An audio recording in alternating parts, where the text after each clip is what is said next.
How to cancel scheduled payment in Wells Fargo. To cancel scheduled payments in Wells Fargo, you can follow up the steps.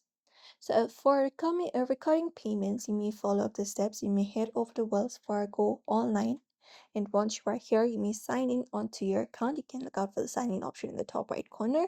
After that, you may basically go ahead and use your credentials and log in into the screen and navigate to the bill pay section. And then once you are in the bill pay section, you can find the pay and select edit or delete pay. After that, within the pay details, you can locate the recurring section and select the delete recurring and select whether to cancel only the next payment or all the recurring payments. And after that is done, you can click delete to finalize the cancellation.